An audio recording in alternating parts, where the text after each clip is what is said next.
अब तक अडानी इंडस्ट्रीज पर हमले होते रहे, अडानी इंफ्रास्ट्रक्चर के विदेशी प्रोजेक्ट्स पर हमले होते रहे, लेकिन अब भारत के वित्तीय संस्थानों पर देश के भीतर ही लक्षित हमले हो रहे हैं। ये हमले राजनीतिक और वित्तीय स्वार्थ से प्रेरित हो सकते हैं, लेकिन ऐसे हमले करना बाकी निवेशकों के पैसे डुबाता है, उनका नुकसान करवाना और ऐसे नुकसान के लिए भारत के शक्तिशाली संस्थानों पर कीचड़ उड़ाना अपराध की श्रेणी में आना चाहिए। ऐसा क्यों? आइए आज की वीडियो में समझते हैं।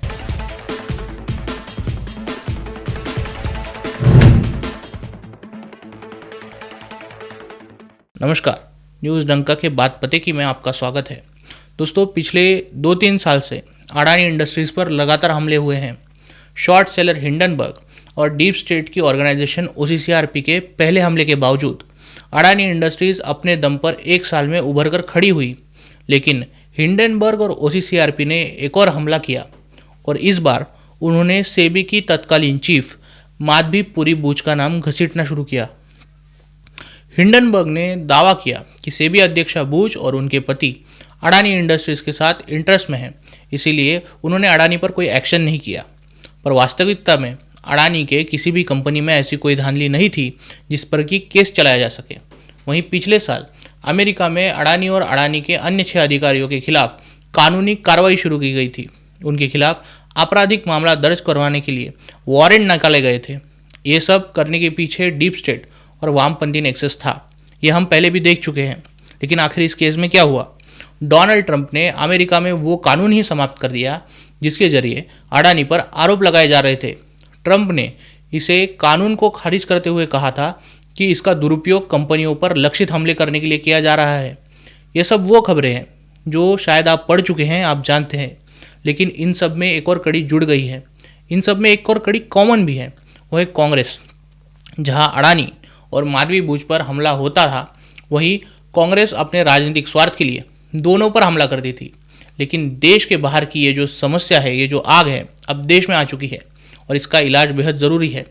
मुंबई के एंटी करप्शन के स्पेशल अदालत ने पूर्व सेबी अध्यक्षा माधवी बूच, 2 सेबी के पूर्णकालिक सदस्य और बॉम्बे स्टॉक एक्सचेंज के चेयरमैन और CEO के खिलाफ FIR दर्ज कराने के आदेश दिए थे। अब इंटरेस्टिंग बात यही है कि इस अदालत ने FIR कराने के लिए आदेश देने से पहले सेबी या फिर बॉम्बे स्टॉक एक्सचेंज का पक्ष जानने की कोई कोशिश नहीं की थी। इस कोर्ट में एक स्थानिक पत्रकार सपन श्रीवास्तव ने PIL दाखिल करते हुए इन अधिकारियों पर आरोप लगाया था कि इन्होंने मार्केट में लिस्ट की गई किसी कंपनी के लिस्टिंग के समय धोखाधड़ी की थी, रूल्स को फॉलो नहीं किया था। साथ ही फिर वही पुराने आरोप दोहराए गए जिसमें माधवी बूच को पद का दुरुपयोग करने के लिए इनसाइडर ट्रेडिंग के लिए जिम्मेदार ठहराया गया। अब विशेष SEBी अदालत के न्यायाधीश SE बांगर ने भी आव न देखा न ताव सीधे सेबी और BC के अध्यक्ष पर FIR दर्ज करने की सूचना कर दी। लेकिन आज ही मुंबई उच्च न्यायालय ने विशेष अदालत के इस FIR के आदेश को स्थगित किया है। दोस्तों, उच्च न्यायालय की सुनवाई में उन्होंने महत्वपूर्ण बात ये की कि ये आदेश यानी FIR का आदेश पर्याप्त जांच किए बिना ही और अभियुक्तों की भूमिका का स्पष्ट उल्लेख किया बिना ही दर्ज किया गया था। आदेश में अभियुक्तों की कथित संलिप्तता को भी स्पष्ट रूप से परिभाषित नहीं किया गया था। साथ ही सेबी ने कहा कि PIL दाखिल करने वाला पत्रकार हैबिचुअल लिटिगेंट है, अर्थात आदतन वादी है। शिकायतकर्ता लगातार कोई न कोई विवाद लेकर कोर्ट पहुंचता रहता है, PIL दाखिल करता रहता है। वो छोड़िए, इस बार शिकायतकर्ता ने जिस कंपनी के लिस्टिंग में वित्तीय धोखाधड़ी का आरोप लगाया था, वो असल में 1994 में लिस्ट हुई थी।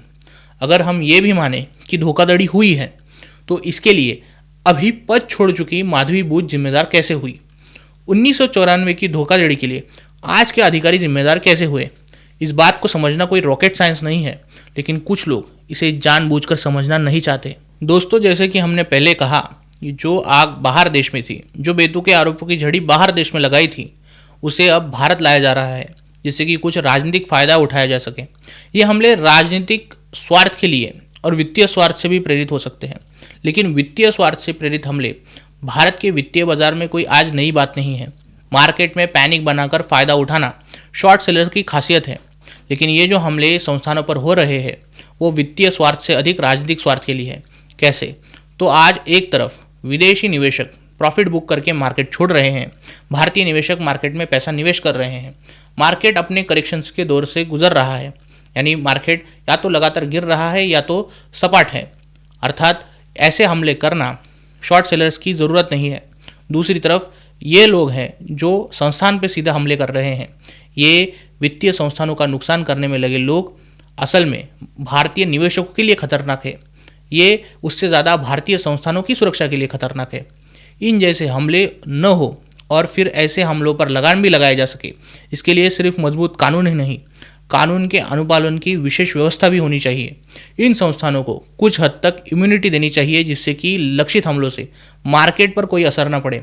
आपको इसके बारे में क्या लगता है कमेंट सेक्शन में ज़रूर कहिए। वीडियो अच्छा लगा हो तो इसे लाइक कीजिए और न्यूज़ डंका हिंदी को सब्सक्राइब कीजिए। मिलते हैं अगले वीडियो में किसी नए मुद्दे के साथ। नमस्कार।